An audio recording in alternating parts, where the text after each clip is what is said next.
মান্যবর সাবেক প্রধানমন্ত্রী বিতাড়িত প্রধানমন্ত্রী তিনি এখনো ৭২-এর সংবিধান মোতাবেক বাংলাদেশের প্রধানমন্ত্রী। ৭২-এর সংবিধান মোতাবেক শেখ মুজিবুর রহমান এখনো জাতির জনক, এখনো স্বাধীনতার ঘোষক।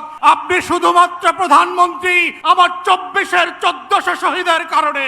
যেই পুঁজি, যেই মূলধন বরফের পানির মতো চৈত্রের রোদে ঠাই ঠাই করে পানিতে পরিণত হয়ে গেছে, সেই পুঁজিকে কেন্দ্র করে আবার ৭২-এর সংবিধান ব্যবসায় নেমেছে জাতীয়তাবাদী দল, যার রাজনীতি, যার আদর্শ শহীদ জিয়ার পলিটিক্যাল প্রেমিসিস কোনো কিছুর সাথে এই ৭২-এর সংবিধান যায় না।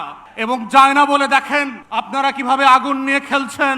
মান্যবর সাবেক প্রধানমন্ত্রী বিতাড়িত প্রধানমন্ত্রী উনি অন রেকর্ড ভিডিওতে বলেছেন যে উনি পদত্যাগ করেন নাই।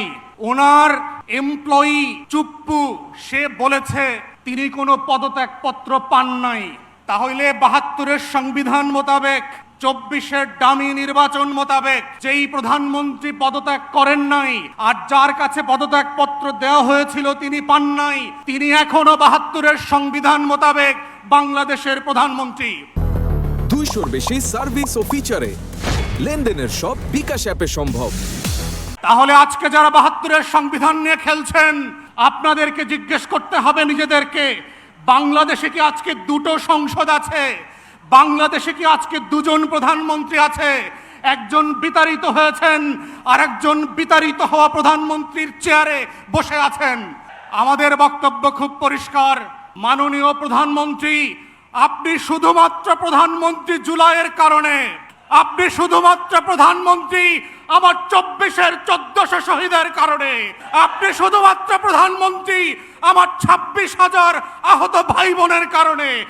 আজকে যারা ৭২-এর সংবিধান নিয়ে খেলছেন তারা আপনাদের ইতিহাস ভুলে যাবেন না। পঞ্চম সংশোধনী ফিরায় নিয়ে আসার যে রাজনীতি আপনারা প্রস্তাব করেছেন এইটা ৭২-এর সংবিধানে যায় না। ৭২-এর সংবিধান মোতাবেক শেখ মুজিবুর রহমান এখনো জাতির জনক, এখনো স্বাধীনতার ঘোষক। তাহলে ২৬শে মার্চে স্বাধীনতার ঘোষণাপত্রের দিন আপনারা কেন শেখ মুজিবের কবরে ফুল দিতে গেলেন না? সেই প্রশ্নগুলো আপনাদেরকে করতে হবে। তাই আমরা মনে করিয়ে দিতে চাই, বাংলাদেশে বর্তমান সরকার এবং সংবিধানের একমাত্র লেজিটিমেসি হচ্ছে ২৪-এর গণ অভ্যুত্থান, ৭২-এর সংবিধান না। তাই এই গণ অভ্যুত্থানকে যদি আগামী দিনের রাজনীতি বাংলাদেশ রাষ্ট্র বিনির্মাণের রক্ষা কবচ করতে হয়, সেটা শুধুমাত্র জুলাই সনদ অক্ষরে অক্ষরে বাস্তবায়নের মাধ্যমে, গণভোটের গণরায় বাস্তবায়নের মাধ্যমেই সম্ভব। ৭২-এর নাটক দিয়ে সম্ভব হবে না।